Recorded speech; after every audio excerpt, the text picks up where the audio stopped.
चलो chapter number 11 India water resources, उसमें last में हमने पेज नंबर 91 पर distribution of area under irrigation वहां तक किया था, वाटर क्राइसिस पर पहुंचे थे। Water is a natural gift, water shortage is constantly intensified due to increasing demand for grains by increasing population, to grow cash crops, increasing urbanization and changing lifestyle of people।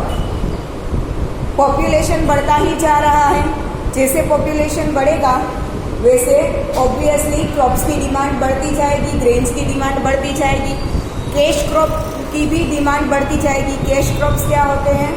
जैसे कि for example cotton, जिसकी कोई भी चीज खाने में use नहीं होती, हाँ उसके सीड्स होते हैं जिसमें से ऑयल निकलता है ना, कॉटन सीड ऑयल, वो हम यूज करते हैं, ठीक है। तो ऐसे क्रॉप्स को क्या बोलेंगे हम? कैश क्रॉप्स बोलेंगे। Now increasing urbanization and changing lifestyle of people, जैसे ही अर्बनाइजेशन इंक्रीज हो रहा है वाटर डिमांड वहाँ भी इंक्रीज होगी, यस और नो। पॉपुलेशन बढ़ता जाएगा वैसे जैसे इरिगेशन के लिए ज़्यादा वाटर चाहिए होगा, वैसे डोमेस्टिक यूज के लिए भी वाटर का डिमांड बढ़ता जाएगा। The position of water supply and the inequality in the local distribution are challenges to human interest, livelihood and economic development. Water supply equally नहीं होती, इनइक्वालिटी होती है, क्योंकि सिटीज या तो विलेजेस के आसपास जो वाटर रिसोर्सेज है उसमें भी इनइक्वालिटीज है, तो ऑब्वियसली सप्लाई में भी इनइक्वालिटी होगा, ठीक है। Nowadays the water crisis is in very alarming stage in arid regions of western Rajasthan and the interior area of southern peninsular plain. Rajasthan सबसे ज्यादा एरिया कैसा है? डेजर्टेड एरिया है, ठीक है, तो उसमें तो पानी अवेलेबल है ही नहीं। थोड़े बहुत एरिया में हमने लास्ट लेक्चर में देखा था कि हरियाणा में, पंजाब के ऊपर हरियाणा में जो भाखड़ा नांगल बनाया गया है सतलुज नदी के ऊपर, उसकी वजह से वहां से केनाल निकालकर राजस्थान तक पहुंचाई गई है। तो थोड़ा बहुत एरिया की जो एकदम रिजिड था, मतलब जहां पर कुछ भी इरिगेशन पॉसिबल नहीं था, वहां पे भी शुरुआत हुई है और अच्छे से हुई है, पर फिर भी पूरे राजस्थान को कवर नहीं कर पाए हैं। बहुत वेस्टर्न एरिया अभी भी ऐसा है कि जहां पर बिल्कुल एकदम डेजर्टेड एरिडेड एरिया है, जहां पर वाटर अवेलेबल नहीं है, जैसे गुजरात का कच्छ, ठीक है, पूरे कच्छ में वाटर अवेलेबल नहीं है। Now the quality of water has deteriorated in many villages and some towns. Quality of water क्या हो रहा है? डिटीरियोरेट हो रही है, बाई बिकॉज वाटर डिमांड बढ़ती जा रही है, तो ग्राउंड वाटर का यूज बढ़ता जा रहा है, तो ग्राउंड वाटर का जो लेवल था वो भी डिक्रीज हो रहा है, तो और ज्यादा नीचे के लेवल से ग्राउंड वाटर निकालेंगे तो उसके अंदर क्या होगा? सॉल्ट का कॉन्सेंट्रेशन ज्यादा होगा, यस और नो, समझ में आ रहा है, ठीक है। ग्राउंड वाटर लेवल जितना होना चाहिए था उससे बहुत डिक्रीज हो चुका है, क्योंकि वाटर डिमांड बढ़ती जा रही है, तो ग्राउंड वाटर लेवल का ग्राउंड वाटर है वो ज्यादा से ज्यादा यूज हो रहा है, तो जितना नीचे से हम वाटर निकालेंगे उतना उसकी क्वालिटी क्या होगी? थोड़ी डिक्रीज होती जाएगी, बिकॉज सॉल्ट का कॉन्सेंट्रेशन क्या होता जाएगा? बढ़ता जाएगा, ठीक है। दूसरी क्या हो रही है? बिकॉज ऑफ अर्बनाइजेशन, इंडस्ट्रियलाइजेशन, जो वेस्ट वाटर निकलता है वो डायरेक्टली कहाँ पर जाता है? पॉन्ड्स में, लेक्स में, रिवर्स में जाता है, ठीक है, तो उसकी वजह से भी वाटर क्वालिटी क्या हो रही है? डिक्रीज हो रही है। Now many water borne diseases spread due to this. Availability of pure portable water is the basic need of life. सबसे ज्यादा जरूरत किसकी है हमें? सबसे पहले तो एयर की, उसके बाद वाटर की। खाना खाए बिना शायद 2-3 दिन हम रह भी सकते हैं, बट बिना विदाउट एयर एंड वाटर रह सकते हैं, ठीक है। वाटर के बिना ज्यादा से ज्यादा आप 7 से 8 घंटे, 9 से 10 घंटे निकाल सकते हो, फिर वाटर के बिना नहीं निकल सकता, ठीक है। तो pure portable water is our main need, ठीक है। Apart from the attempts made to increase the availability of portable water, there is a large difference between the demand of water and its supply. जिसकी water की जितनी water की demand है उतनी supply नहीं हो पा रही है, तो वाटर डिमांड और सप्लाई के बीच का डिफरेंस बहुत ज्यादा है। Even today there is a severe shortage of drinking water. Even today there is a severe shortage of drinking water in about 8% towns in India. India के जितने भी टाउन्स है, मतलब big cities and towns, villages को तो छोड़ ही दो, big cities और टाउन्स है, उसमें से भी अभी 8% तो ऐसे प्लेसेस है जहाँ पर वाटर की शॉर्टेज है. पोर्टेबल ड्रिंकिंग वाटर भी ढंग से अवेलेबल नहीं होता. It needs to be done to provide clean drinkable water to about 50% of villages of the country. Country के एटलीस्ट 50% विलेजेस को तो ड्रिंकिंग पोर्टेबल वाटर अवेलेबल होना ही चाहिए, पर उतना भी अवेलेबल नहीं होता. There has been a large increase in the irrigation facilities in India. बहुत ज़्यादा इरिगेशन फैसिलिटीज में इंक्रीज हो रहा है. However, 2/3 of agricultural region still depends on rain water. जितना इंडिया का एग्रीकल्चरल रीजन है, मतलब कि जितने पार्ट में इरिगेशन होता है, उसमें 3 पार्ट में से 2 पार्ट्स तो अभी रेन वाटर पर ही डिपेंड करते हैं. बाकी सारे हैं जो जिनके जमीन के अंदर कुएं, मतलब वेल होंगे, या तो डीप वेल होंगे, या तो केनाल होगी, ठीक है, ऐसे होंगे. बाकी 2 पार्ट तो ऐसा ही है जो अभी भी रेन वाटर पर डिपेंड करता है. In recent times, the groundwater level has gone down considerably due to more and more water is extracted through well and tube well. अभी मैंने थोड़ी देर पहले ही बोला ग्राउंड वाटर का लेवल कैसा होता जा रहा है, डिक्रीज हो रहा है, because of wells and tubewells की मदद से वाटर एक्सट्रैक्ट हो रहा है. As a result the ground water resources has decreased. The country is facing severe problems as some states extract groundwater in excess volume.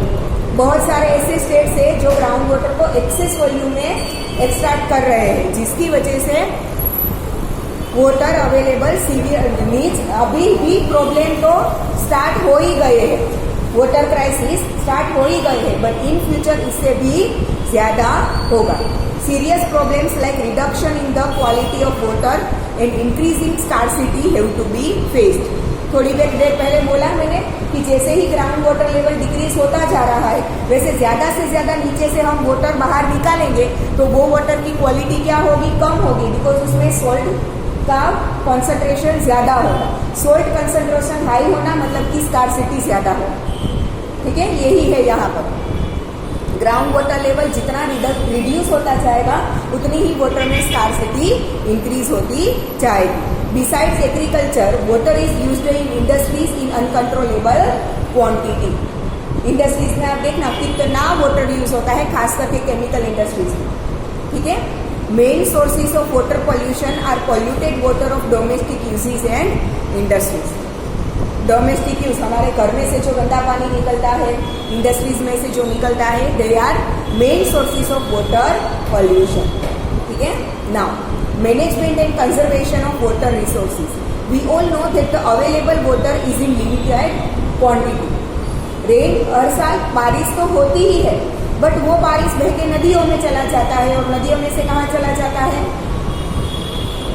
Oceans में, सी में चला जाता है, और वो वाटर कैसा होता है, सॉल्टी होता है, जो हम यूज नहीं कर सकते. ठीक है, तो अभी आप देखो तो ज्यादा से ज्यादा एरिया कैसे होते जा रहे हैं, कंस्ट्रक्शन बढ़ते जा रहे हैं, रोड्स बढ़ते जा रहे हैं, तो पक्की जमीन बढ़ती जाएगी तो वाटर अंदर पेनिट्रेट होगा कैसे. वाटर अगर पेनिट्रेट होगा ही नहीं तो ग्राउंड वाटर का लेवल इंक्रीज होगा कैसे. Every year water extract ground में से हो रहा है, बट उतना ही वाटर पेनिट्रेट नहीं होता है. जितना एक्सपेक्ट होता है उतना पेनिट्रेट नहीं होता है. तो day by day ground water level क्या होता जा रहा है, डिक्रीज होता जा रहा है.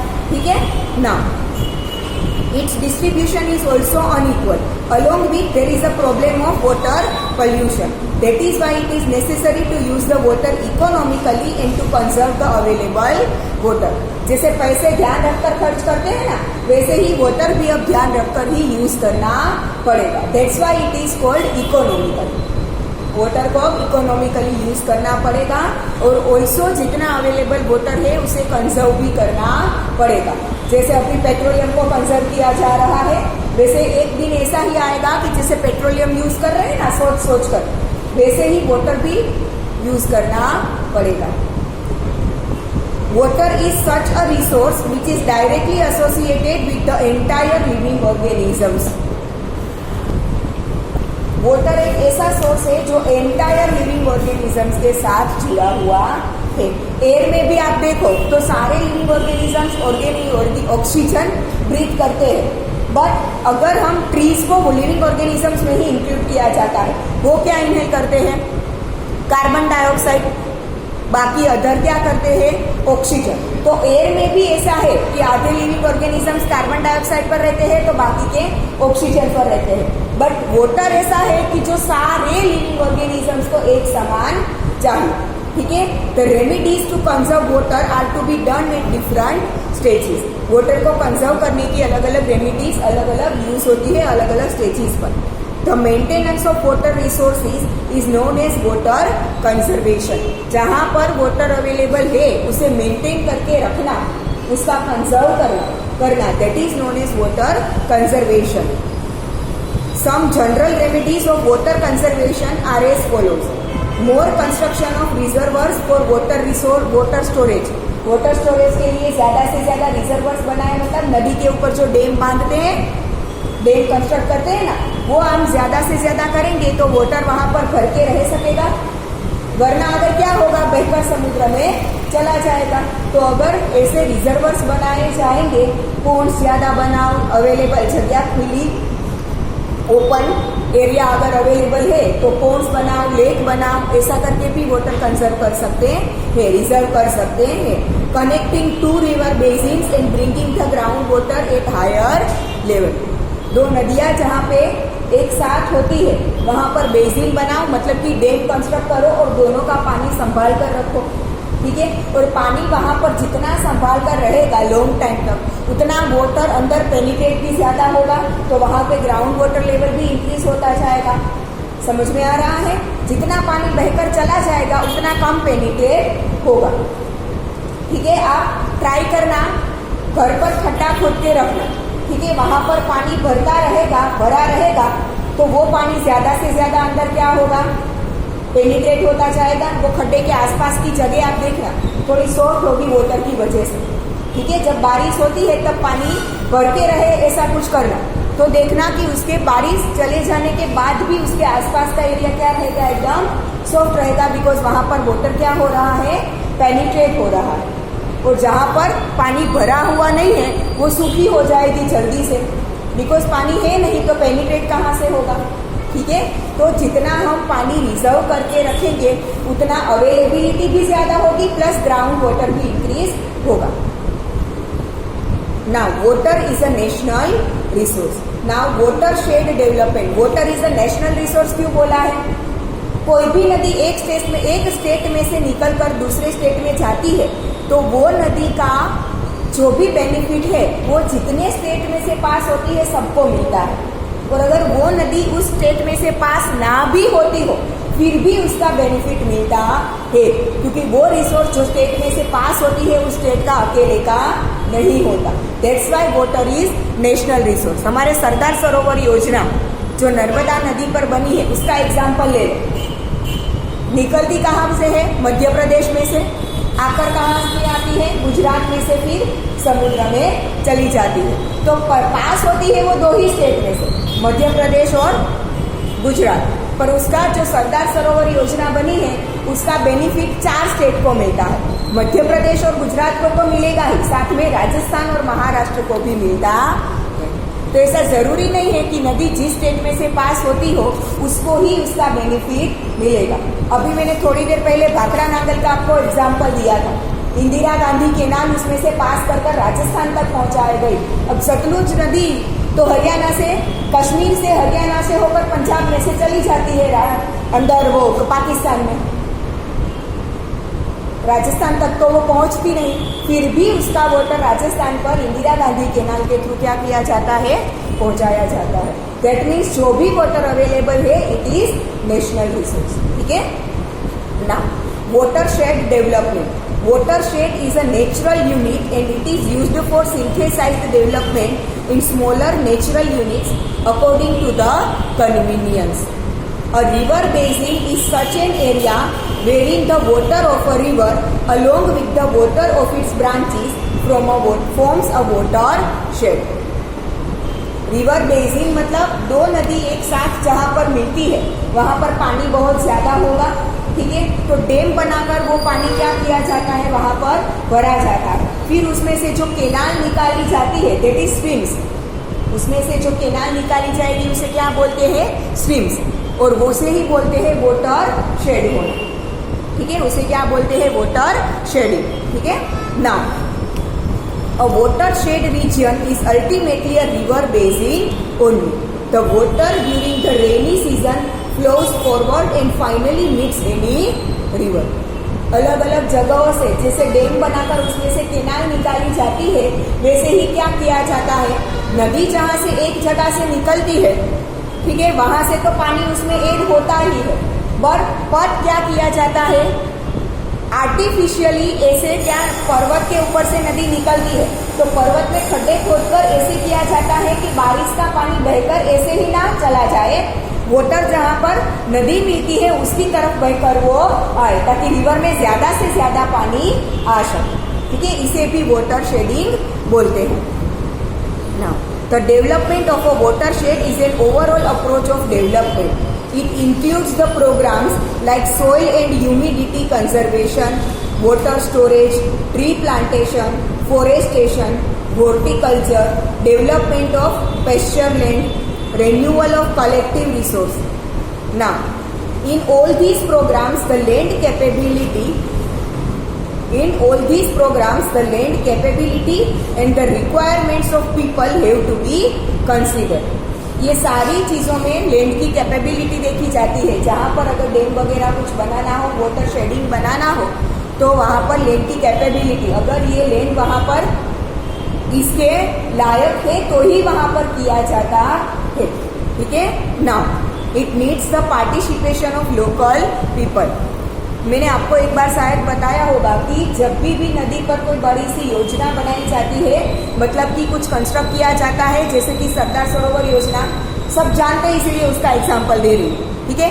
बनाया ऐसा चाहता है तब वहाँ के लोकल पीपल की परमिशन होनी चाहिए, ठीक है। आपको पता है जब ये नर्मदा वैली बनी थी सरदार सरोवर योजना, तब बहुत सारे इसके क्या हुए थे, ओपोजिशंस भी हुए थे, लोगों ने बहुत इसे ओपोज भी किया था, क्योंकि नदी के आसपास के जो उनके खेत वगैरह थे, छोटे छोटे विलेजेस थे, सबको माइग्रेट करना पड़ा था।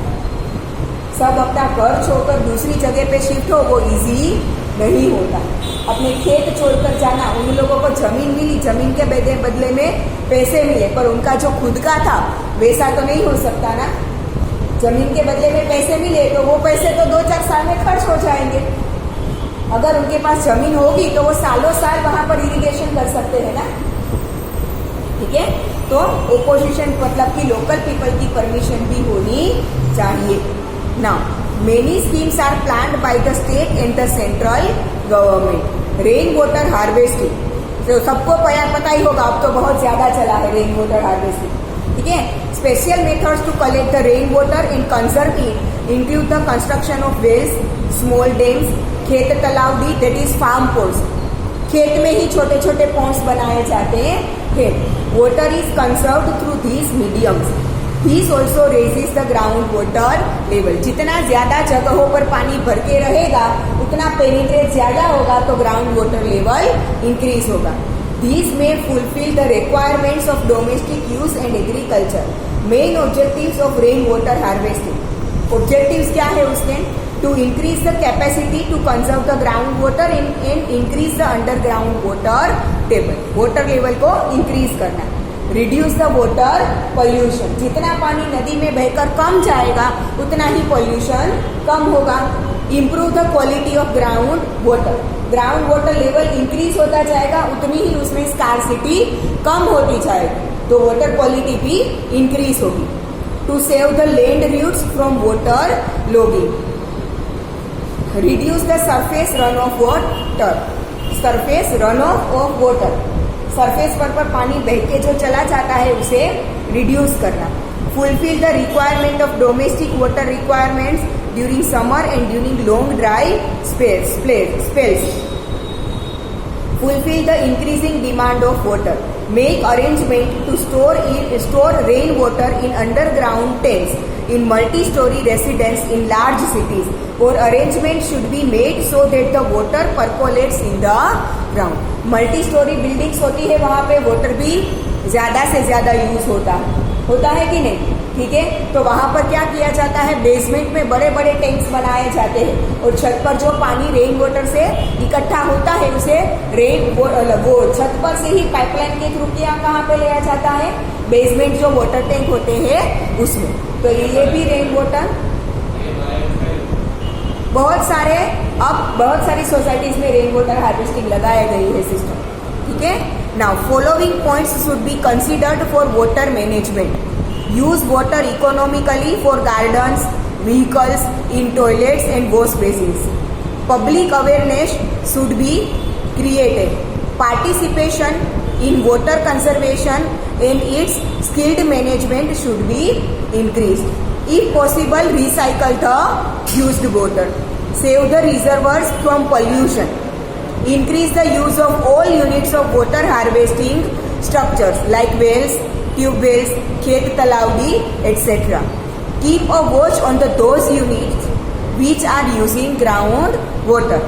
Prevent the deterioration of water storage units and repair the damaged pipelines immediately to stop water pollution.